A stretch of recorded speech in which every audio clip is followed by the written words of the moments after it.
Welcome to I Love the 50s, 1856. I'm Dane Corpian. I'm Max Werner. And our other anchor, Nick Manos, is not here right now. Dane, where is he? Apparently he's breaking into another house. Oof, let's hope his alibi this time holds up. On to congressional news. In U.S. Senate Hall, Senator Preston Brooks beats Charles Sumner. Literally beats him. With a cane. We're not joking. We'll update you with Charles Sumner's status in a few. In presidential news, President Pierce's term was coming to an end, and since he was abandoned by his party, he was not up for re-election. The two major candidates in the upcoming election, John Fremont and Philip Buchanan, competed in heated debates. Let's take you out to one of those about the Kansas-Nebraska Act. Presidential candidates, the topic for debate is the Kansas-Nebraska Act. Please state your opinions. Well, the Kansas... I'll go first. The idea of popular sovereignty is beneficial to maintaining the idea of democracy and giving people what they want.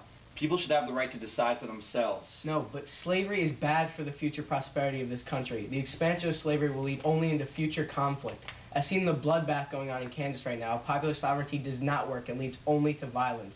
Repealing the Missouri Compromise will be a step in the wrong direction for this country, and the system of slavery as it is destroying the Republican values in which this nation was founded upon. The election of a Republican candidate will lead to the secession of multiple slave states and therefore harm the Union. Republicans are extremists, and their power will result in a civil war. But there's already a pseudo-civil war going on in Kansas and Nebraska right now. Something must be done. Candidates, any last remarks? Buchanan, Breckinridge, and the Union.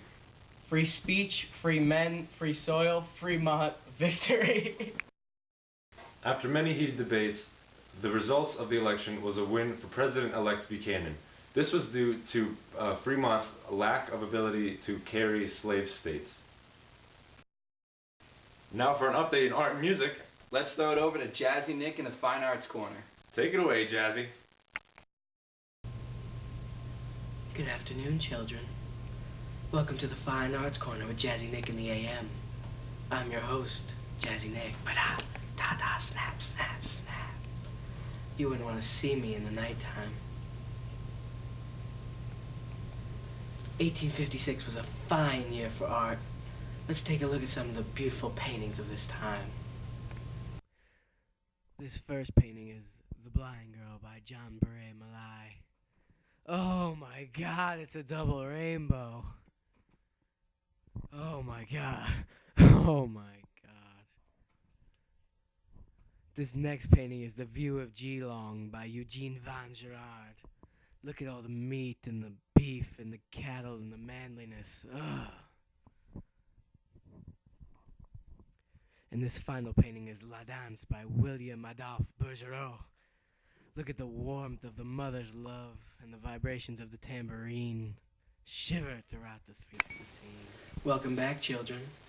Let's dive into the musical selections of 1856. 1856 was a fabulous year for music.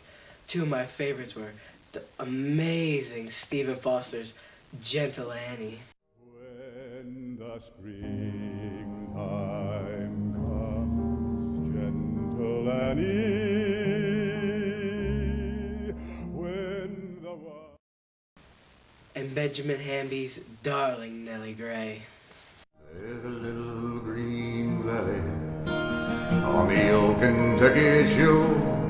There I've wild many happy Halloween. Yes, Let's throw it back to those scrumptious boys at the news desk. Now for a quick update in sports.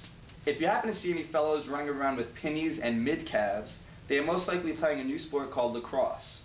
Similar to soccer, these athletes use sticks with netting to try and hurl a ball into a net. We caught up with one of these athletes who preferred to be called Lax Bro. Let's check this interview now.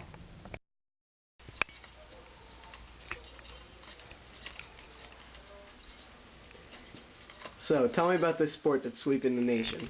Wow, bro. All you really do is you just put a ball in here and you crate a lot, bro. And you just throw it in the goal a lot, bro. Oh. Do you see this sport gaining popularity in America? Well, yeah, of course, bro. I mean, who wouldn't want to be like this, bro? Just Goals all day, mid-cast all day, pennies all day, man. Well, thank you for that thrilling interview. No problem, bro. In domestic news, there was a train crash on the Northern Pennsylvania Railroad. The cause of this wreck was due to human error, as both trains were traveling in opposite directions on the same track. Here's a reenactment of the crash. The faint of heart may need to look away.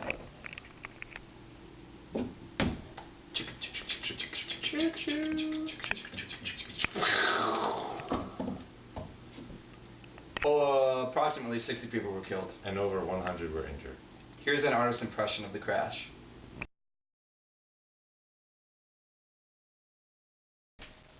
In other domestic news, violent outbursts continue to erupt in Kansas and Nebraska due to the constant struggle of whether they will be deemed free or slave states. In other news, a hurricane destroys Last Island, Louisiana, killing over 400 people. After the tragedy, designs were created to build unbreakable levees so that New Orleans will never be affected by a hurricane ever again. Ever. Government officials were so serious about the designs that they recruited William Peary, designer of the unsinkable Titanic, to create these levees so that New Orleans will never be affected ever again. In economic news, despite the Great Railroad Crash, the railroad industry boomed in 1856. The first railroad bridge across the Mississippi River was completed, connecting Rock Island, Illinois, and Davenport, Iowa. Also, the Illinois Central Railroad was completed, connecting Chicago to Cairo, Illinois. This stretched 700 miles, making it the longest railroad in the United States. For more economic news, let's throw it over to Captain Currency in the Money Corner. 100, 200. Oh, hello there. I'm Captain Currency here with Money Talk in the Cash Corner. In economic news, plantations and slave labor dominate the southern economy, while northern products such as manufacturing, mining, and mechanic arts produce over double the value of the southern cotton crop. This is due to mechanical improvements. And inflation is up 9% from 1838, which isn't that bad compared to other years. That doesn't bother me. 'Cause I stack chips and I make paper. Back to you, Dane. In foreign affairs, the Anglo-Persian War began when Great Britain declared war on Persia. The war broke out because Persia refused to withdraw from the city of Herat, and this did not sit well with British officials. The fighting has not ceased, and we expect a high death toll. For more information on foreign affairs, let's send it over to Asian reporter Shu Mao, who's gonna tell us all about the news. Hello, I'm Shu Mao. The Second Opium War began as Great Britain wanted to legalize the opium trade in the Qing Dynasty-controlled Chinese territory. When the Qing refused, fighting ensued. In other news, the Crimean War ended between the Russian Empire and a conglomerate of Western European powers over the territory in the declining Ottoman Empire. Peace negotiations have begun and fighting has ceased. Thank you, Shu Mao, for that very interesting foreign report. Now for our final segment, 1856 Year in Review. Well, basically, in this year, Oh, hey, Nick, where have you been? Did you go to that party? No. I went to Chili's until 9:40 p.m., at which point I went to my good friend Anthony Elias' house until 10:15, and then I went home. Okay. Alright. 1856 was a very important year politically because it was President Franklin Pierce's last term in office. Also, there were many heated debates between candidates Buchanan and Fremont. Eventually, Buchanan became president due to Fremont's inability to get backing from slave states. For a domestic report, let me head out to the field.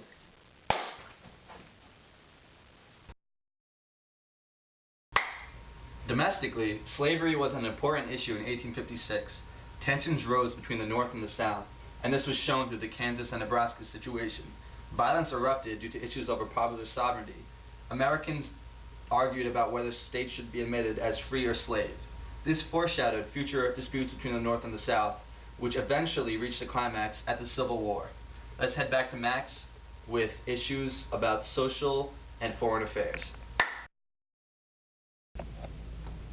In domestic news, many small battles are fought between pro- and anti-slavery forces in Bleeding, Kansas. 500 Mormons migrate from Iowa City to Salt Lake City. Universities of Maryland and Auburn are chartered. Auburn promises to never pay a student to attend their university. And Dallas, Texas becomes a city. Now let's send it out in the field for the foreign report. In foreign news, the Second Opium War and the Taiping Rebellion occur in China, the end of the Crimean Wars occurs, and the first railroads are constructed in Africa. Now let's send it back to the news desk for Nick with the economic report.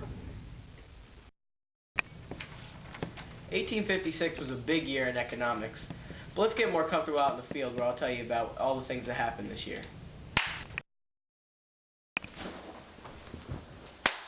1856 was a big year in economics as the railroad industry boomed. The southern states still relied on slave labor in the plantations as well as the cotton crop in order to maintain their economy, while the north relied on manufacturing, mechanic arts, and mining. The north produced over double what the south produced, as this led to the separation of the sections. Let's head it back to the anchors at the news desk for the year in review final decision. Overall, 1856 was an important year because Philip Buchanan became the next president, marking a new era for Democrats. Also, there was much violence in Kansas and Nebraska over popular sovereignty. In foreign news, the Second Opium War occurred, as well as the Taiping Rebellion, and railroads were built in Africa. The rail industry in America, as well as the increase in manufacturing in the north, led to separation between the sections of north and south and an economic boom in the north. So overall, this year was pretty significant. Plus, nothing happened in women's rights, which is good for all of us.